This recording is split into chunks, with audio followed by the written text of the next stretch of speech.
In Transformers Age of Extinction, we are introduced to a brand new squad of Autobots, Hound, Crosshairs, and Drift. All three rolled out with Optimus like they've been around forever, but if you've watched the first three movies, you've probably asked the same question we all did. Where were these guys during the Battle of Chicago, or even more prominently, where were they in the first two movies? Today we're digging into the unexplained backstories of these three Autobots who stick around for this movie and the sequel, and the most possible theories of where they were before they appeared in Transformers 4.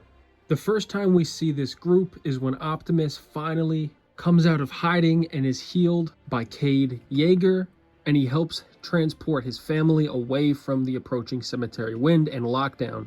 Optimus flees into the canyons where he unites with his Autobot squad, led by Bumblebee of Bee, Hound, Crosshairs, and Drift. It's established that these are the only ones that are left, apparently, and that everyone else is either off the map or just wiped out completely after the events that followed the ending of Dark of the Moon, where all of the Transformers were blamed for the events of Chicago, and the governments completely started hunting and outright killing the Transformers who would not leave Earth. But the question remains, where were these three Autobots who act like they've known Prime for forever? Hound acting like an old battle buddy, and Crosshairs talking like Prime is the only one he really respects, to an extent. So let's get right into it.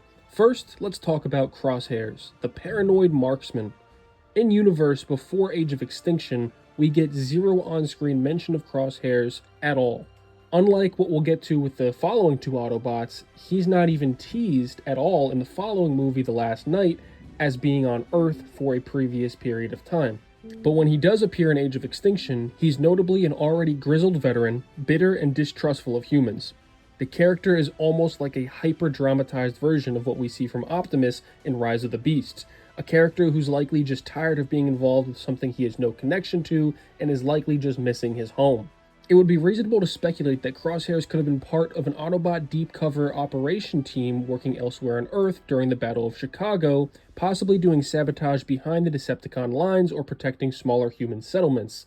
Due to his design and accent inspiration being that Cockney origin, I would assume that he was stationed somewhere in the UK, whether that be Wales, Scotland, or more on the south end of London. He was somewhere in that region of the world, which would make complete sense. As you'll kind of pick up, this is my main theory for kind of all of these bots, is that during the Battle of Chicago, as we see, Sentinel had launched Decepticons with pillars all across Earth, so it would be only reasonable to think that Optimus would already have select Transformers placed around the world, ones that he trusted their individual skills enough to know that they could hold it down in individual battles, something that we'll see is likely a fact and something that he was right about, because Hound, Crosshairs, and Drift all make it through the world-ending attack, both the Decepticons and Cemetery Wind, fully wiping out the remaining Autobots on Earth.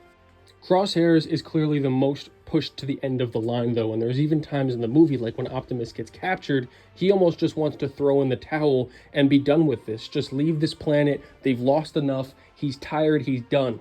Now, I don't think that this is trying to make it look like Crosshairs is a bad person, or he's ready to, or bad bot, I should say, or ready to defect from the Autobots. Rather, he's just so mentally worn down that he's questioning why are they even still fighting for something when even Optimus, their leader, has expressed his distrust and no longer cares for the humans in the same way after they were caught slaughtering his fellow Transformers, most prominently Ratchet, and turning them into cyber matter.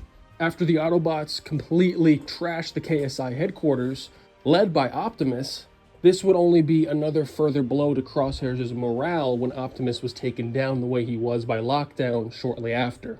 Crosshairs also clearly went through some harsh relations with humans, as although Optimus pulls up with some humans and is totally cool with them when he pulls up with Cade, his daughter, and the daughter's boyfriend, Crosshairs immediately points the gun in their face, a la Ironhide from Transformers 1, but in a much more aggressive tone, calling out, "Who are the stowaways?" which Optimus quickly talks him down. Obviously, he was probably doing this in more so of a jest, but still, that just shows where this guy's mindset is at this point. But overall, the most likely scenario was Crosshairs, being as skilled as he was, Again, we have to incorporate the fact that he has some of the coolest tech we've seen all on hand. He's basically a paratrooper. This guy is honestly the best equipped to be running these type of stealth missions or these type of shock missions around the world, and that's exactly where I think Crosshairs was before we got to see him in Age of Extinction. Moving on to Autobot Hound, basically the big gun-toting military American bot. And that's something you'll kind of notice with all of these Transformers that came in after the third movie. They were all much more heavily tied to Earth inspiration. Obviously, you have Crosshairs with the Cockney paratrooper. You have Drift, who is the literal Lone Star Samurai. And you have Hound. He's the big, fat boy, brash-talking American gunslinger. And his personality is perfectly brought to life by the legendary John Goodman.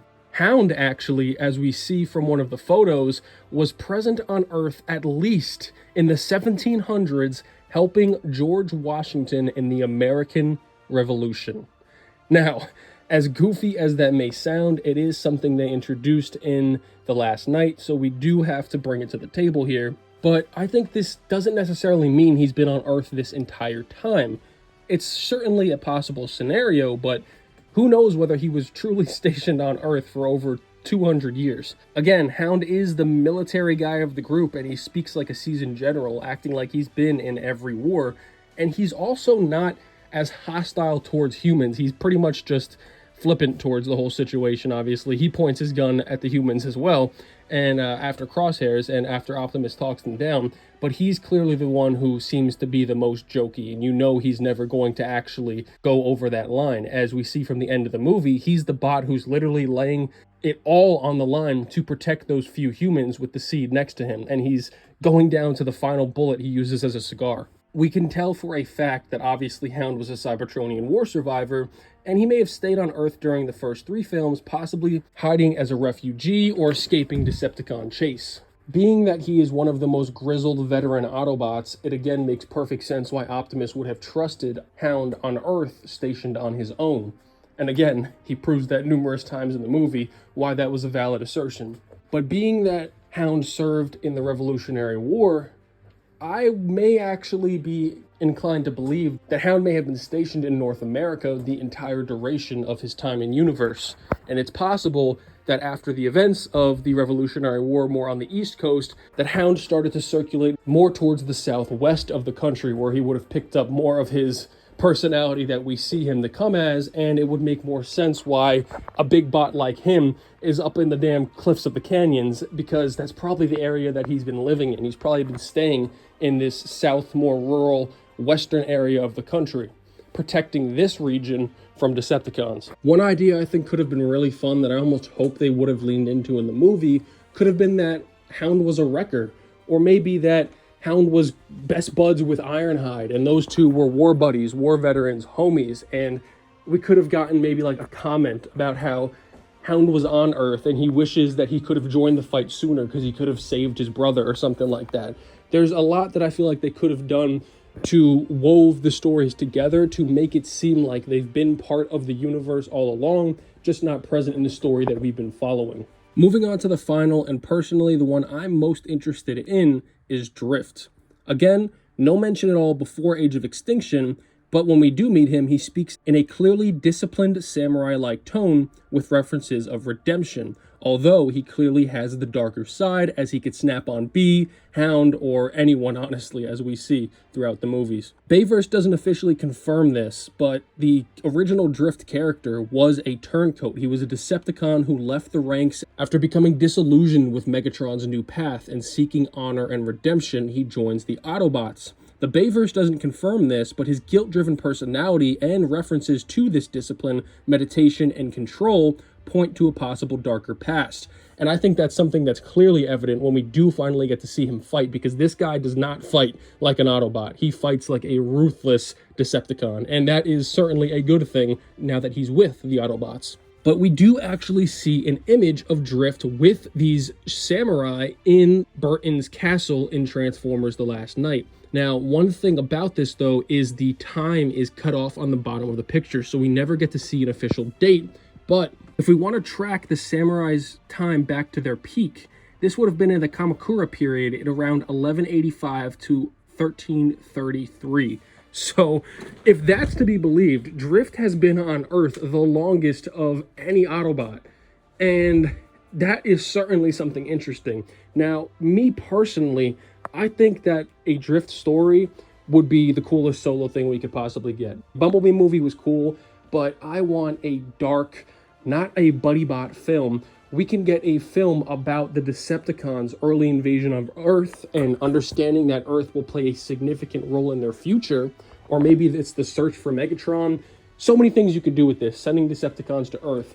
But long story short, they are assigned to be posted up in different areas of the world, part of some greater Decepticon mission they're working on, and somehow Drift is posted in Japan.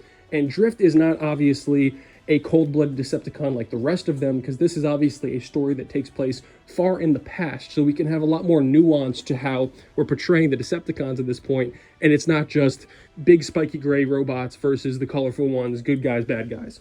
We could have more nuance to what does Optimus want for the outcome of the war? What does Megatron want? Look at what Optimus did sending out the Allspark. Look what Megatron's trying to do by prioritizing Cybertron. There's a whole bunch of different stories you could tell.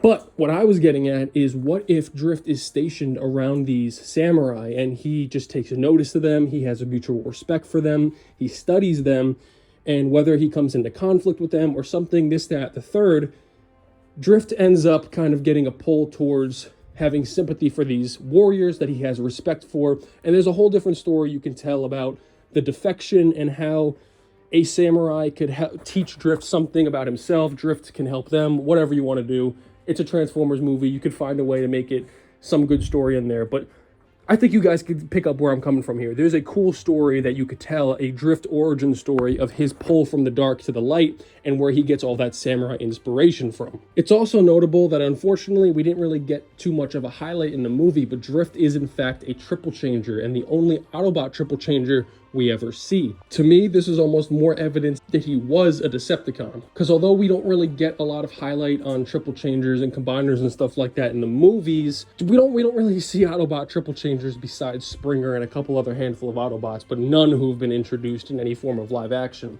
And typically the bad guys get the cool technology, and that's kind of like a running joke. But I don't know, I would have loved to see Drift and his Decepticon origin story, because I do feel like that's what they were going for, but of course, we never got the time to flesh it out. But back to the main point, where do I think Drift was? At this point, I actually think that Drift was on Earth and then he left Earth, whether he left to rejoin the Decepticons at that point, or he left because he was defecting and he needed time to search the stars and find himself, or to take penance, or he was going out among the stars to hunt the Decepticons he had formerly called his allies.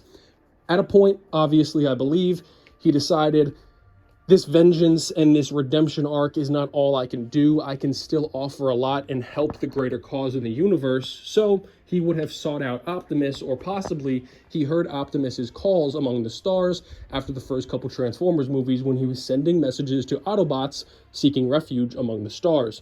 I think that would have been a really cool way to bring Drift in, and initially, Optimus would obviously be a bit hesitant of Drift and not throw him right in with the main gang. What better way to test Drift's new resolve than to station him somewhere in the world and see if he truly would uphold these new vows and his new commitment to being an Autobot?